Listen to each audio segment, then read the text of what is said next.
पदर ज़ैनब कम है अब रोए कि ये माह मुबारक रमज़ान, माह सियाम, जो रहमत का महीना है, जो बरकत का महीना है, जो याद इलाही से अपने आप को मंसूब करने का महीना है, कि जिसमें बंदे अपने माबूद को याद कर रहे हैं। लेकिन इसी माह मुबारक रमज़ान में जहाँ यतीमों की खबरगिरी के लिए कहा गया है, जहाँ अल्लाह के बंदों पर रहम करने की दावत दी गई है, मस्जिद कूफा में एक क़यामत बरपा है जिसमें बेटियों के सर से बाप का साया छिन रहा है। बेटे ज़ारो क़तार रो रहे हैं इसलिए कि वो अमीर कि जो रात की तारीकी में, अंधेरे में अपनी पुश्त पर रोटियां रख करके यतीम मिस्कीन सालों की खबरगिरी किया करते थे। वो अली जो हर एक के दुख दर्द में शरीक रहते थे, वो अली जिन्होंने अदालत का निज़ाम कायम किया, वो अली जिन्होंने इबादत का सलीक़ा सिखाया, वो अली जिसने दुनिया को दर्स हयात दिया। आखिर क्या वजह थी कि अमीर कायनात हज़रत अली इब्न अबी तालिब अलैहिस्सलाम के सर पे अब्दुर्रहमान इब्न मुलजिम ने जहर आलूद ज़रबत लगाई। अरे अब तो रोना है उम्र भर ज़ैनब, अब तो रोना है उम्र भर ज़ैनब। जब हज़रत अमीर अली इब्न अबी तालिब अलैहिस्सलाम के सर पे जहर आलूद ज़रबत लगाई गई, जर्राह बुलाया गया, यानी उस ज़माने का डॉक्टर जो जर्राह होता था। जब उसने ज़ख्म को देखा तो उनके बेटों से ये कहा कि अगर अली को दूध दे दिया जाए, शहद दे दिया जाए, तो शायद इस ज़ख्म को रोका जा सकता है, ताकि इस तकलीफ़ को रोका जाए। जैसे ही ये ख़बर कूफे में छोटे छोटे यतीम बच्चों को मिली है, तो तारीख़ ये बयान करती है कि अली के दरवाज़े पे यतीम बच्चे अपने हक़ का, यानी अपना हिस्सा दूध ले करके अली के दर पे खड़े आवाज़ दे रहे थे, बुलाओ हमारे अमीर को, हमारे सरपरस्त को, हमारे रहनुमा को, हमारे खबरगीर को, कि जो हमारे घर आ करके हमें अपने हाथों से रोटियां खिलाया करता था। अली की शहादत किसी कौम की शहादत नहीं है, बल्कि आलम इंसानियत की शहादत है। आइए उस शहादत का हम पुरसा पेश करते हैं। 19, 20, 21 रमज़ानुल मुबारक जो हज़रत अमीर अली इब्न अबी तालिब अलैहिस्सलाम की शहादत से मंसूब है, ऐसे मौके पर हम हाजिर होने जा रहे हैं डॉक्टर कल्ब सादिक साहब की खिदमत में, जो आप तक अमीर कायनात के मैसेज को पहुँचाएँगे। डॉक्टर कल्ब सादिक साहब हमारे साथ मौजूद हैं। डॉक्टर साहब, आपका बहुत बहुत इस्तक़बाल हमारे इस प्रोग्राम में। हम आज हज़रत अमीर अली इब्न अबी तालिब अलैहिस्सलाम की शहादत, जो पूरी दुनिया के अंदर लोग उन्हें याद करके पुरसा पेश कर रहे हैं और गम मना रहे हैं, और आपकी तालीमात से जो रहती दुनिया तक लोगों के लिए दर्स हयात है, उस सिलसिले में हम आपकी खिदमत में हाजिर हुए हैं और चाहते हैं हमारे नाजरीन तक, चूँकि आप एक स्कॉलर हैं, आपकी नज़र है, आपने अमीर कायनात हज़रत अली इब्न अबी तालिब अलैहिस्सलाम की जो तालीमात हैं इल्म के मैदान में, सब्र के मैदान में, तमाम अखलाकियाती ज़िंदगी के पहलू पे, उस पर मैं चाहता हूँ कि आप जो है हमारे नाज़रीन तक मैसेज और पैगाम दें। औज़ु बिल्लाहि मिनश शैतानिर रजीम, बिस्मिल्लाहिर रहमानिर रहीम। सबसे पहले मैं मेरी तकरीर के सुनने वाले इन हज़रात से गुजारिश करूँगा, मैं 3 साल से बीमार हूँ, अस्पताल में दाखिल हूँ। आप हज़रात अगर मुमकिन हो तो मेरी सेहत के लिए भी मेरी तकरीर के बाद दुआ फरमाएं। औज़ु बिल्लाहि मिनश शैतानिर रजीम, बिस्मिल्लाहिर रहमानिर रहीम। क़ाल अल्लाहु सुब्हानहु व तआला व हुवा अस्दक़ुस सादिक़ीन मन क़तल मुमिनन मुतअम्मिदन फ़जज़ाउहु जहन्नम ख़ालिदन फ़ीहा व ग़ज़िब अल्लाहु अलैहि व लअनहु व अअद्द लहु अज़ाबन अलीमा। देखिए, मैं हाफ़िज़ तो कुरान का नहीं हूँ, लेकिन कुरान मजीद का अक्सर बेशतर हिस्सा मुझे याद है। तो मैं सोच रहा था कि आज मैं कौन सी आयत यहाँ शुरू करूँ, लेकिन आपने खुद ही मुझे आयत दे दी।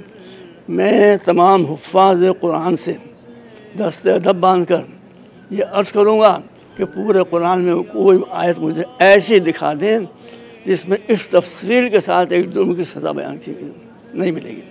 इस आयत करीमा में इरशाद है कि अगर किसी शख्स ने किसी मोमिन को बग़ैर जुर्म ख़ता कत्ल कर दिया, अब सुनिए, उसकी जज़ा फ़जज़ाओ जहन्नम, जहन्नम से उसकी सज़ा शुरू हो रही, ख़ालिदन फ़ीहा, वो हमेशा हमेशा उसमें रहेगा, वल्लानहुल्लाह, अल्लाह उस पर लानत करेगा, उसकी हमेशा हमेशा जूतेकारी होती रहेगी, और अल्लाह ये चाहेगा, उसकी मर्ज़ी ये है कि ऐसे ज़ालिमों की जो समान उम्री है या हालात हैं उन लोगों के सामने पेश किया। मेरे ख्याल में इतनी तफसीली आयत कुरान मजीद में किसी सज़ा के बारे में नहीं, तो इसलिए मैं करूँगा उस बारे में दुरुस्त करूँगा। मेरे पास लगभग 25-26 मिनट हैं, इसलिए में मैं अपनी स्पीच को वाइंड अप करने की कोशिश करूँगा। अज़ीज़ों, रसूलुल्लाह की पहले मैं ये अर्ज़ कर दूँ कि जो साहिबान अक़ल हैं वो जानते हैं, और मुझे आयतुल्लाह सिस्तानी का ये डायरेक्शन है, ये हिदायत है कि मुसलमानों को आपस में मिलाने की कोशिश करो, एक दूसरे को समझने की कोशिश करें, लड़ाने की कोशिश न करो। मैंने उनसे वादा किया, वो मेरे आलम है, मेरे मर्ज़ तक़लीद हैं, तो इस पर भी मुझे कुछ अर्ज़ करना। गुजारिश ये है कि रसूलुल्लाह की कुछ हदीसें ऐसी हैं जो शिया और सुन्नी नहीं हैं, बल्कि उनको शिया भी मानते हैं और सुन्नी भी मानते हैं। उसमें एक हदीस ये भी छोटी सी हदीस है कि अली माल हक़ और हक़ मा अली, जहाँ अली होंगे वहीं हक़ होगा और जहाँ हक़ होगा वहीं अली होंगे। ये हदीस जो है ये मुसल्लम बैन अल फ़रीक़ैन, दोनों फ़रीक़ैन इसको मानते हैं, ये बहुत अहम हदीस है। इस हदीस को लोग समझ लें तो खुद ही करीब आ जाए। मैं फिर अर्ज़ कर दूँ कि मैं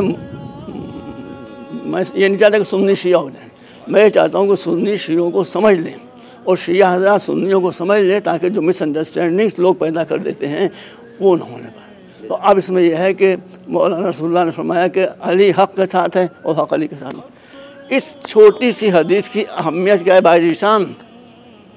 इस छोटी सी हदीस की अहमियत यह है कि ये हक़ और बातिल में फ़र्क कर देती, और फरमाया आपने जहाँ तुमको तलाश हो हक़ की वहाँ अली के पास चले जाओ, जहाँ अली होंगे वहीं हक़ होगा, जहाँ हक़ होगा वहीं अली होंगे।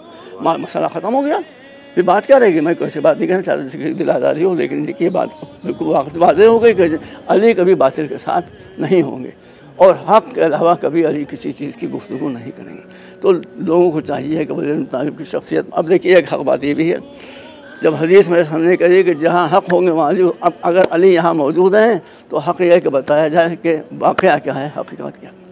तो आप एक मौका भी मुझे नहीं बता सकते हैं कि जहाँ अली इब्न अबी तालिब ने कभी बातिल का साथ दिया, हमेशा हक़ का साथ दिया। ये देखा उनके दोस्त है कि दुश्मन ने अपना एक पराया है, उन्होंने देखा हक़ क्या है बातिल क्या है, जो चीज़ हक़ थी उसके वो जम गए, उसके लिए उन्होंने कुर्बानी दी और उसमें उनको कामयाबी हुई। अब मैं इस सिलसिले में एक वाक़या आपके सामने बयान करना चाहता हूँ, बहुत अहम वाक़या ये।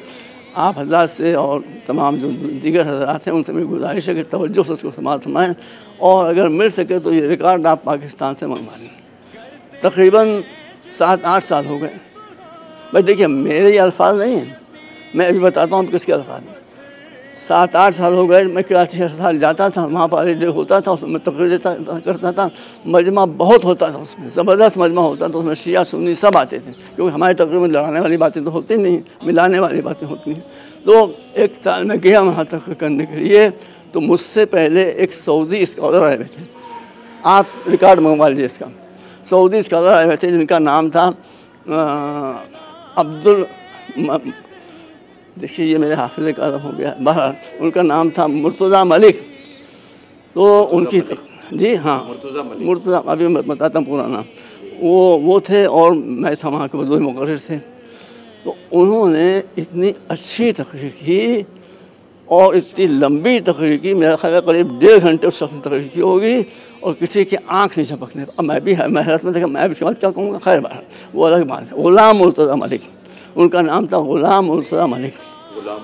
हाँ, तो मैंने उठते ही पहला जुमला यहाँ शुरू किया कि भाई जो ग़ुलाम होता है मलिक नहीं होता, मलिक कहते हैं बादशाह को, तो जो ग़ुलाम होता है मलिक नहीं होता, जो मलिक होता है वो ग़ुलाम नहीं होता। ये नया अजूबा यहाँ मौजूद है इतने बड़े, और वो सऊदी मदीना यूनिवर्सिटी के स्कॉलर थे, वहाँ प्रोफेसर थे, not an ordinary person, professor थे, स्कॉलर थे मदीना यूनिवर्सिटी के, और वहाँ से वरदान करके आए थे। और किया आपने तो अब उन्होंने कहा कि यह हदीस है, बिल्कुल सही कहा कि अलीउल महल हक़ व हक़ माली। उन्होंने ये बात कही थी कि यही हदीस जो है वो फैसला कौन है। अगर आपको देखना है कि रसूल के बाद हक़ किधर गया और बातिल किधर गया, तो आप ये देखिए कि अली किधर गए। जिधर अली गए उधर हक़ गया, जिधर अली गए उधर हक़ गया, जहाँ से अली ने मुँह मोड़ा हुआ बातिल था। इतनी प्यारी बात थी, इतने इस पर नारे लगे हैं, इतने लोग खुश हुए हैं कि मैं आपसे बता नहीं सकता। तो ये बहुत अहम हदीस है, ये मुसलमानों में मुसल्लम है, इससे किसी ने इख्तिलाफ नहीं किया कि जो अली के पास है वो हक़ के पास है, जो अली से दूर है वो हक़ से दूर है। तो अब मुझे अर्ज़ करना है कि अब जब ये मालूम हो गया, एक मुस्लिम स्कॉलर ने ये बात कही और लोगों ने उससे शिया सुन्नी सब ने एक्सेप्ट किया कि जहाँ अली होंगे वहाँ हक़ होगा, जहाँ हक़ होगा वहाँ तो फैसला ख़त्म हो गया। मैं कोई इख्तिलाफी बात नहीं कहना चाहता, लेकिन अपने भाइयों को बताना चाहता हूँ जंग जमल है, अगर आपको उसमें ये देखना है कि हज़रत उम्मुल मोमिनीन हज़रत आयशा किस तरफ थी, उधर हक़ था, इधर मौला अली से उधर हक़ था, तो ये देखिए कि अली किधर है। जिधर अली है वो हक़ होगा, जिधर अली नहीं हो हक़ नहीं, बात होगा, गलतफहमी हो सकती, कुछ भी हो सकता है। तो उसमें उन्होंने ये कहा कि अब मैं बिल्कुल चकरा गया था जब उन्होंने ये सब तफसील बयान करते करते यहाँ तक कि मेरी अम्मा, मैंने कहा मेरी अम्मा क्या भाई, ये मौला अली के मेरी अम्मा कहाँ से आ गई। उसके बाद बताया कि मेरी अम्मा की भी हालत थी कि जंग जमल से जब वो, सुन लीजिए भाई, खुदा की कसम, ये उन्होंने कहा, रिकॉर्ड में मौजूद होगा, कह रहे कि जब जंग जमल से हज़रत उम्मुल मोमिनीन वापस तशरीफ़ लाइन, 20 साल तक कंटिन्यूसली फॉर 20 ईयर्स, 20 साल तक वो साल पर दुपट्टा रखकर रोती रही कि हाय मैंने कितनी बड़ी गलती की। और क्या आपने तो अली के मुकाबले में एक इस्लाम की बहुत बुज़ुर्ग और बहुत बड़ी शख्सियत भी आ जाती है, वो बातिल हो जाता है। इसलिए मुसलमानों से मेरी गुजारिश ये है कि वो अली के लिए, शिया नाम बिल्कुल नहीं कहता कि वो शिया होते हैं, उनका अपना मसला क्या, हम क्यों कहें कि वो शिया होते हैं, लेकिन अली के लिए वो एक साफ कॉर्नर अपने दिल में रखें। अली वही के रसूल ने फरमाया कि जहाँ आज तुमको अगर हक़ की तलाश है तो अली की तलाश कर लो, जहाँ अली होंगे वहीं हक़ पर वहीं हक़ होगा। तो और इसी तरह से अब आप जंग सिफ़ीन है, जंग सिफ़ीन में एक तरफ अमीर शाम थे, एक तरफ मौला अली थे। अगर आपको देखना है हक़ किधर था, देखिए मौला अली किधर है। बस रसूल ने 2 जुमलों में सारी बात जो थी वो कह दी। इसके बाद जंग जमल है, जंग जमल में आपको देखना है, वहाँ भी आप देख लीजिए कि अली किधर है, जिधर अली होंगे उधर हक़ होगा, बाकी 2 लोग दूसरी तरफ हैं, वो उनको गलतफहमी हो या कुछ भी हो, मैं किसी को बुरा भला नहीं कहता हूँ, लेकिन बहरहाल वो बातिल पथ है। ये एक बहुत ही कांटे की हदीस है जो रसूल ने फरमाई, और यह हदीस मुसल्लम बैनल फरीक़ैन। तो मैं फिर, चूँकि मुझे आयतुल्लाह सिस्तानी ने अभी जो मेरा आखिरी सफ़र था इराक़ का, जिसके बाद आते ही मैं बीमार हो गया था, मुझको ये हिदायत दी है, मैं आपको बताना चाहता हूँ, खुदा की कसम मुझको उन्होंने बड़ी मोहब्बत से मुझसे मिले, और यहाँ के मुसलमानों के हालात, हिंदुस्तान के मुसलमानों के हालात एक इराक़ी आलिम बता है। अब मेरे तो मुँह खुला रहेगा, इनको तो वो भी मालूम है जो मुझे नहीं मालूम। भाई इतनी तफसील से उन्होंने हालात बताया, तो मैंने कहा कि आपने हालात बताए, मुझे मालूमात में इजाफा हुआ, किया क्या जाए। तो उन्होंने बात कही कि शिया सुन्नियों को लड़ाओ नहीं, लड़ने से वो भी बर्बाद होंगे, ये भी बर्बाद होंगे, एक दूसरे की अंडरस्टैंडिंग पैदा करो, ये उनको समझने की कोशिश करें, ये उनको समझने की कोशिश करें। तो उस वक्त से अभी मैंने शुरू नहीं किया जाते, मैं आते ही बीमार हो गया था, लेकिन मुझसे सिस्तानी साहब ने फरमाया था कि तुम्हारे 3 मुहाज होना चाहिए हिंदुस्तानी मुसलमानों के। मैंने अर्ज़ किया क्या, कि पहले कि उनसे गुर्बत को मिटाओ। देखिए मैंने कहा गुर्बत को इतनी तरजीह क्यों दी जा रही, क्या गुर्बत की मुसीबत ये होती है कि जो गरीब होता है वो अपने को बहुत ऊंचा समझता है। हालांकि गरीबी जो कुरान मजीद में बिल्कुल सही फरमाया उन्होंने, गरीबी जो है वो एक अज़ाब इलाही है। सूरह नहल के आखिर में इरशाद में अभी भी पढ़ रहा था, अभी मैंने देखा, इरशाद है वज़रबल्लाहु मसलन क़रियतन कानत आमनतन मुतमइन्नतन यातिहा रिज़्क़ुहा रग़दन मिन कुल्लि मकान व कफ़रत बिअनल्लाहि फ़ज़ाक़ल्लाहु लिबासल जूइ वल खौफ़। हम तुम लोगों की आंखें खोलने के लिए एक मिसाल देते हैं एक बस्ती की। उस बस्ती में जो मुसलमान थे उस ज़माने में वो बहुत पैसे वाले थे, मगर वो गुरूर करने लगे, मगरूर हो गए, और उन्होंने जो हमने पैसा दिया था, दौलत दी थी, उसको उन्होंने जुए में, शराब में, अल्लाह बातों में सर्फ करना शुरू किया। जब उन्होंने हमारी नेमत की कदर नहीं की, पैसे से अय्याशी शुरू कर दी, खेल कूद शुरू कर दिया, तो हमने क्या किया, हमने उनसे उस दौलत को छीन लिया। तो मैं सारे मुसलमानों को अल्लाह के नाम पर, सारे मुसलमानों को अल्लाह के नाम को, जो गरीब है, चाहे वो शिया हो, चाहे सुन्नी हो, चाहे उनका फ़िरक़ा कुछ हो, ये बताना चाहता हूँ कि अगर आप अमीर से गरीब हो गए तो आप ये समझ लीजिए कि अल्लाह के आज़ाब ने आपको घेर लिया है। आपने कुछ अच्छी गलतियाँ की हैं, कुछ ऐसे गुनाह किए हैं कि अल्लाह ने आपकी दौलत को छीन के और आपको अपने, यही लखनऊ में हुआ। लखनऊ में जो शिया थे या सुन्नी थे, मुसलमान थे, वो कम पैसे वाले नहीं थे, लेकिन ये जब ये पैसा आ गया शियों के पास में, दूसरों को शियों के पास आ गया, तो उन्होंने क्या किया, उन्होंने कंकव्वे उड़ाना शुरू कर दिए, और उन कंकव्वों में सुनहरी वो फुन्ने जो लगाए जाते हैं सोने के तारों के, वो लगाए गए ये कोई इंसाफ है? उन्होंने शराब पीना शुरू कर दी, उन्होंने जुआ खेलना शुरू कर दिया। तो क्या हुआ कि आज यही लोग जो कल नवाब थे और राजा थे और महाराजा थे, मैंने देखा कि सड़कों पर जूतियाँ चटकाते फिर रहे हैं और भीख मांग रहे हैं।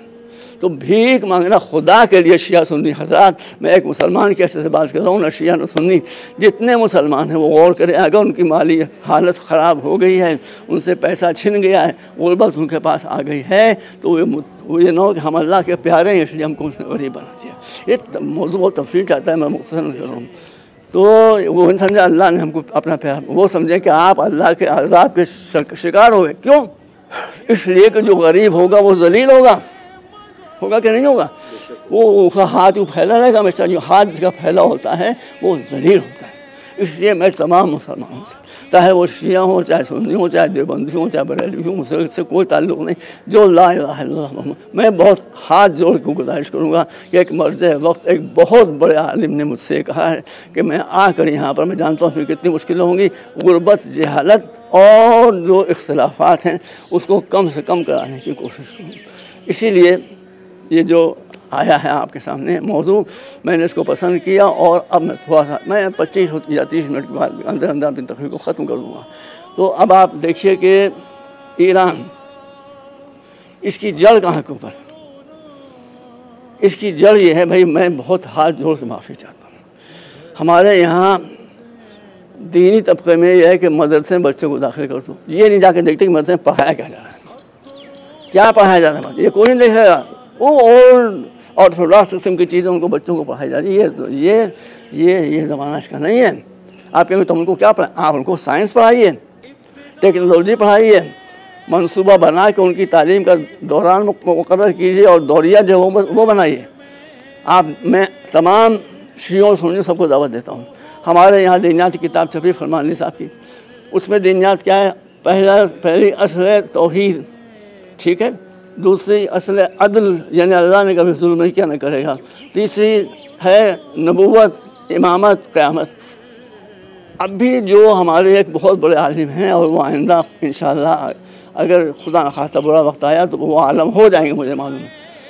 तो नासिर मकारिम शिराज़ी, उन्होंने इसी मौजूद को पूरी किताब लिखी अंग्रेज़ी में, बताइए, जिसमें कहीं से एक कुरान की आयत नहीं, जिसमें किसी जगह एक हदीस का हवाला नहीं, सब साइंटिफिक मालूमात की रोशनी में उन्होंने बताया है कि वहदानियत क्या है, जो तौहीद क्या है, तौहीद के क्या असरात होते हैं और शिर्क की क्या बुराइयाँ।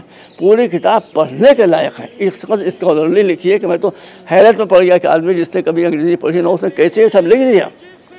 तो इसलिए मेरी गुजारिश है कि मौजू जो है वो तय करता है कि इंसान की फ़िक्र क्या है, इंसान की सोच क्या है। इसलिए अब हम कुछ कहना नहीं चाहते। हमारे यहाँ 2-4 मदरसे 5 मदरसे ऐसे हैं बेशक कि जिनमें तालीम अच्छी हो रही है, बाकी आई एम सॉरी टू से, मैं बहुत अफसोस का अर्ज़ कर रहा हूँ कि डॉक्टर का मर्ज़ नहीं बताएगा तो कौन बताएगा कि जो वहाँ के ऊपर नज़्म ज़ब्त है वो बहुत ऑर्थोडॉक्स है, बहुत कदीम है। जो किताबें पढ़ाई जा रही हैं वो तो पढ़ाई नहीं जाती, जो पढ़ाई जा रही है वो बहुत कदीमी लैंग्वेज ज़बान में लिखी हुई है। इसलिए मेरी गुजारिश ये है कि आप हज़रात मदरसों की मदद करें। हमें आपसे एक पैसा नहीं चाहिए, हमारा भी कॉलेज है, MU कॉलेज, हमने आपसे पैसा लिया ना पैसा लेंगे, ना हमने कभी आपसे पैसा मांगा है ना पैसा मांगा। आप मेरी मदद न कीजिए, छोड़ जाने दीजिए, लेकिन उन मदरसों की जो आप मदद फरमाएँ उसमें कैद लगा दें कि आपको बच्चों को कौम का लीडर बनाना है। लीडर में क्या क्या सिफात होना चाहिए, लीडरशिप क्वालिटी अगर उसमें नहीं तो कौम को लेकर बैठ जाएगा। इसलिए बस पहला जो वो यही है कि इस्लाम में दीन है, दीनियात है, मगर ऑर्थोडॉक्सिटी नहीं है। जो मोस्ट मॉडर्न चीज़ें हैं उसको मोस्ट मॉडर्न लैंग्वेज में, स्टाइल में आप पेश करें ताकि अल्लाह कबूल करे और आपका मदरसा इंशाअल्लाह कामयाब से कामयाब तरीन होता जाए। दूसरी मुझसे फरमाया गया है, उलमा ने फरमाया वहाँ के ख़ास तौर पर आयतुल्लाह सिस्तानी ने, कि पहले तो गुर्बत को मिटाओ। जहाँ गुर्बत होगी वहाँ ज़िल्लत होगी, वहाँ रुसवाई होगी, वहाँ हाथ फैला हुआ होगा। जिसका हाथ फैला हुआ होगा वो कभी दुनिया में ऊंचा नहीं हो सकता है। मेरे भाइयों, खुदा के लिए मैं अल्लाह और रसूल और मौला जिनकी शब शहादत शुरू हो चुकी है, मैं आपसे दरख्वास्त करता हूँ, मैं किसी पार्टी का आदमी नहीं हूँ। मैं चाहता हूँ कि शिया हो या सुन्नी हो, वो सब मिल कर रहें, यहाँ पर एक दूसरे को खुद अंडरस्टैंड करें। इसी तरह से हिंदू धर्म मैंने पढ़ा है हिंदू धर्म भी बहुत अच्छा धर्म है, लेकिन इस वक्त नहीं मतलब क्रिश्चियंस हैं, क्रिश्चियंस बहुत अच्छा मज़हब है। हम किसी मज़हब की बुराई नहीं करते, हम तो ये कहते हैं जो अल्लाह के बंदे हैं वो अल्लाह के बंदे हैं। इसमें हिंदू धर्म की जो तालीम है वो बहुत अच्छी है कि आप हर इंसान को नेक समझें, अच्छा समझें और अच्छे समझ उसकी खिदमत करें, ये उसकी अच्छी खिदमत। तो मेरा मकसद ये कहने का कि हम जब तक के नई लाइनों के ऊपर मज़हब की तदवीन नहीं करेंगे, प्रोपेगेशन नहीं करेंगे, उस वक्त तक ना हम दुनिया को समझा पाएंगे कि इस्लाम क्या है, ना खुद समझ पाएंगे कि इस्लाम क्या है। नतीजा क्या होगा कि आने वाली नस्लों से इस्लाम निकल जाएगा। वो जो इस्लाम है, इस्लाम बहुत अच्छा मज़हब है। मैं कसम खाए कहता हूँ कि इस्लाम बेहतरीन दीन है, बेहतरीन धर्म है। मौलवी गड़बड़ है। यही सूरत हमारे हिंदू भाइयों की है कि हिंदू धर्म मैंने पढ़ा है, गीता मैंने पढ़ी है, तो हिंदू धर्म बहुत अच्छा है, लेकिन जो पंडित लोग हैं वो बहुत गड़बड़ करते हैं, फसाद उनकी वजह से हुआ करता है। तो हम सबको यहाँ हिंदुस्तान में मिल के रहना है, जुड़ कर रहना है, और ये मेल मिलावट उसी वक्त हो सकती है जब हम एक दूसरे को समझें। बहरहाल शुरू हो चुका है और मुझे जो वक्त दिया है किया गया है वो तकरीबन ख़त्म हो रहा है, इसलिए मैं यहीं पर कट शॉर्ट करना चाहता हूँ, वरना एक मौजूद और सच पर मुझे अर्ज़ करना था और अब उसका जिक्र करने से हासिल क्या है, जबकि मैं उसके बारे में कुछ कह नहीं सकूँगा। तो इसलिए मेरी तमाम हिंदुओं से, तमाम मुसलमानों से, तमाम शियों से, तमाम सुन्नियों से बहुत हाथ जोड़ के गुजारिश है कि मैं आपसे नहीं कहता कि शिया सुन्नी मेल हो जाए। मैं समझता हूँ कि शिया समझे कि सुन्नीज़्म क्या है, और सुन्नी मुल्लाओं की बातों पर न जाएँ, या खुद पढ़ें या अच्छी किताब में देखें कि शियाइज़्म क्या है।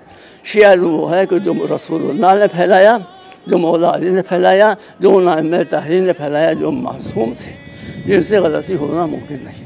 इसलिए मेरी गुजारिश है कि आप हज़रात रमज़ान मुबारक की अब ख़त्म होने वाला अरसा शुरू हो रहा है, आप हज़रात अपने किरदार पर एक मरतबा फिर गौर करें और सच्चे मुसलमान बनने की कोशिश करें, सच्चे शिया बनने की कोशिश करें। तो आपको सुन्नी भी दोस्त रखेंगे, हिंदू भी दोस्त रखेंगे, सारी दुनिया आपकी दोस्त हो जाएगी, कोई आपका दुश्मन नहीं रहेगा। इसमें पहली बात ये, इससे पहले मेरी तकरीर यहाँ पर हो गई थी, तो उसमें मैंने कहा आप सवाल कीजिए, मैं जवाब दूँगा।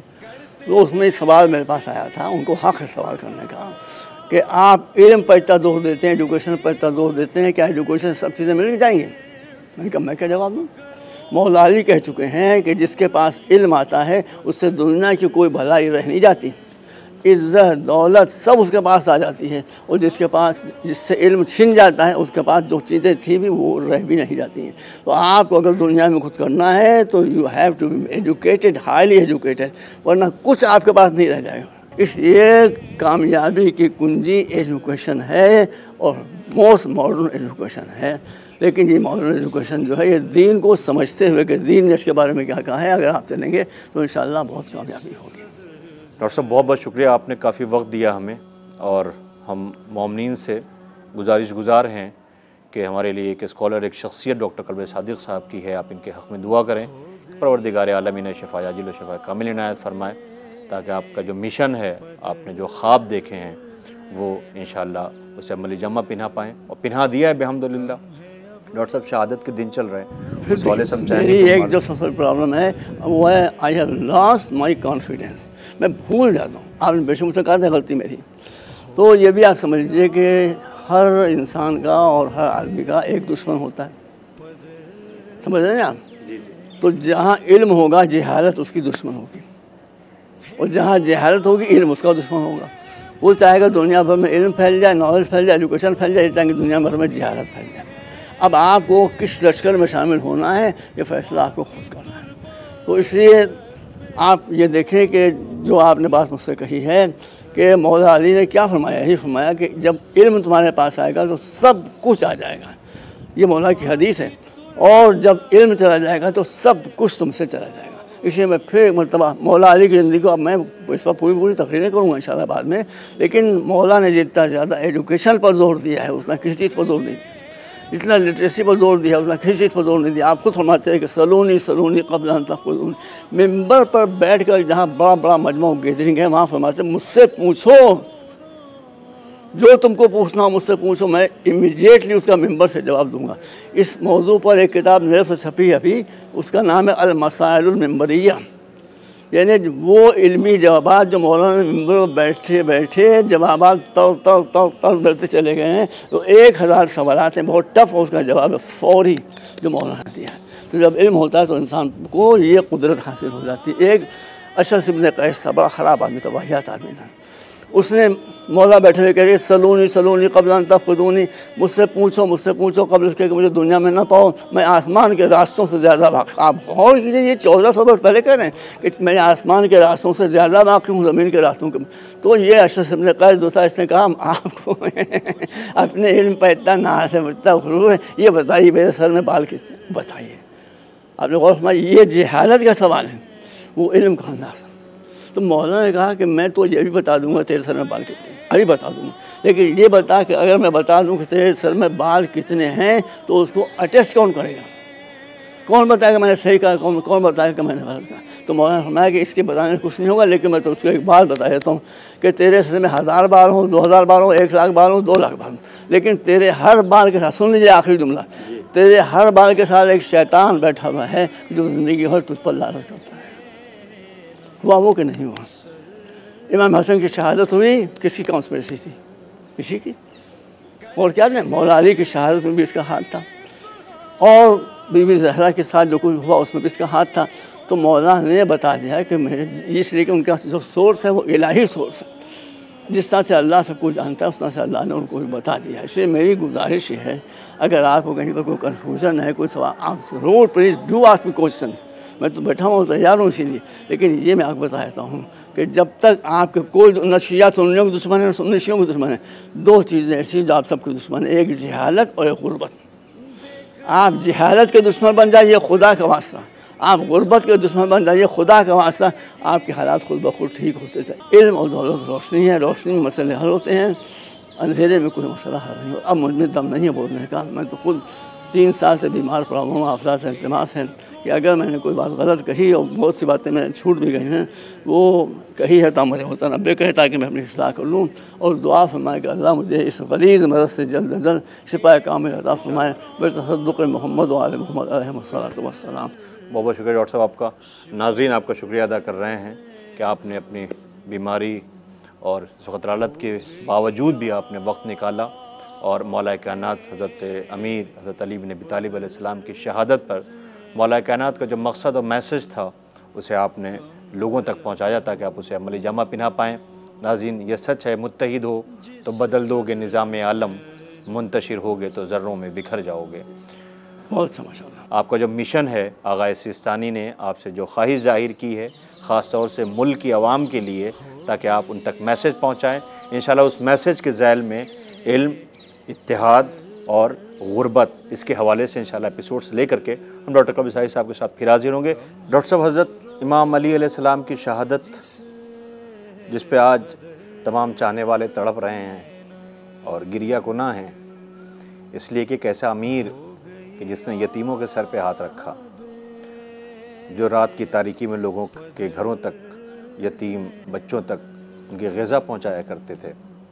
और लॉकडाउन की पोजीशन है, पूरी दुनिया इस वक्त लॉकडाउन के घेरे में है। मैं समझता हूं कि शायद आप इसकी गवाही देंगे कि पहली दफ़ा ऐसा हुआ है कि लोग घरों में कैद हैं और हज़रत अली का जो ताबूत उठा करता था, बरामद होता था, लोग मजलिस मातम किया करते थे, वो शायद नहीं कर पा रहे हैं।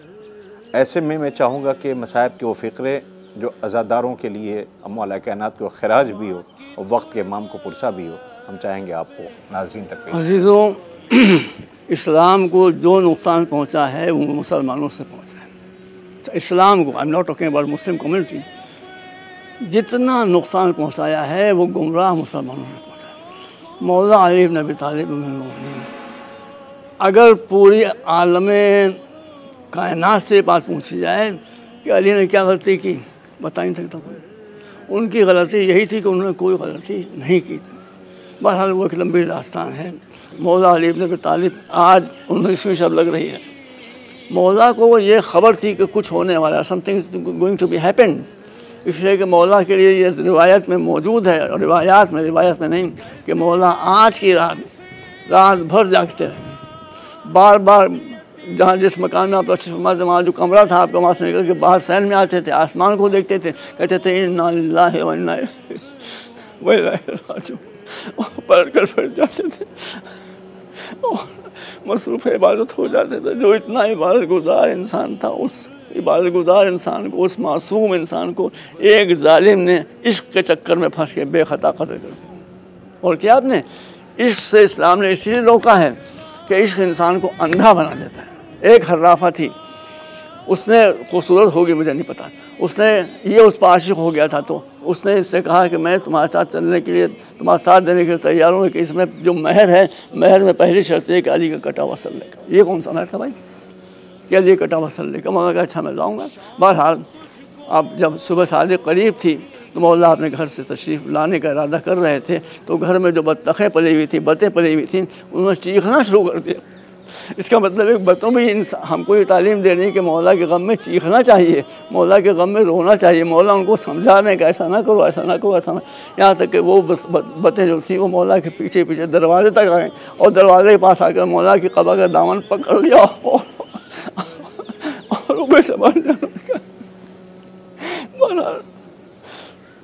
मगर मौला को मालूम था क्या होने वाला है। इसके बाद आपने फरमाया कि अभी ये बातें चीख रही हैं, लेकिन इसके बाद जो आवाज़ें बुलंद होंगी वो इंसानों की आवाज़ें गिरिया होगी, जानवरों की आवाज़ें गिरिया नहीं होगी। ये फरमाते हुए आप इन्ना लिल्लाहि व इन्ना इलैहि राजिऊन कहते हुए घर के बाहर तशरीफ़ लाए, मस्जिद में तशरीफ़ लाए। मस्जिद में तशरीफ़ लाने के बाद मसाइब का ज़्यादा मौका नहीं है, आपने नमाज जमात पढ़ाना शुरू की और नमाज जमात में इंसान मौला अली नमाज में ऐसा खो जाते थे कि आपको पता ही चलता था कि होने वाला क्या है, हो क्या रहा है। इसी में वो हरामज़ादा जो था इब्न मुल्जिम, वो एक जहरीली तलवार लिए हुए तैयार बैठा था। वो जब मौला सजदे पहले सजदे में गए तो वो वहाँ से चला, धीरे धीरे सफ़ों को चीरता हुआ चला और मौला के पीछे आकर खड़ा हो गया। और जब आपने सर उठाकर क़द क़ामत अस्सलाह वो बिहौलिल्लाहि व क़ुव्वतिही अक़ूमु व अक़ऊद के खड़ा होना चाहा। अब आप गौर करें मेरे मुसलमान भाई सुन्नी और शिया कि एक जालिम की तलवार जो जहर में बुझी हुई थी वो झुक रही थी और अली का सर सजदे से बुलंद हो रहा था, तो इसके डबल क़ुव्वत हो गई। इसीलिए मौला का पूरा सर जो था वो शिगाफ्ता हो गया। बाद और भी रिवायात है, मैं सर्च करना नहीं चाहता, पूरा सर शिगाफ्ता हो गया। और ज़ैनब मोहम्मद कुलसूम तक जब ये खबर पहुंची उनकी बेटियों तक तो उन्होंने फरियादी नौहे पढ़ना शुरू कर दी। उसके बाद इमाम ज़मीन पर गिर पड़े थे, आपको चादर में उठाकर इमाम हसन, इमाम हुसैन और दीगर औलाद थी वो लेकर आई और घर के करीब जब पहुंची है तो बीवियों के रोने की आवाज़ बाहर तक आ रही थी। मौलाना ने कहा कि मेरे दोस्तों को, मेरे शियों को जो मेरे पीछे पीछे आ रहे हैं उनको रोक दो यहीं पर। हेलो हैरत, रोक क्यों दो? कहा कि क्यों रोके हम? कहा कि इसलिए रोको कि मेरी बच्चियाँ मेरे गम में रो रही हैं, मैं नहीं चाहता कि मेरी बच्चियों की आवाज़ ना मैं कानों तक पहुँचे। आप गौर फरमाइए कि जो अली ये ना चाहता हूँ कि उसकी बेटियों ज़ैनब उम्म कुलसूम की आवाज़ गैरों तक, नामहरमों तक पहुँचे।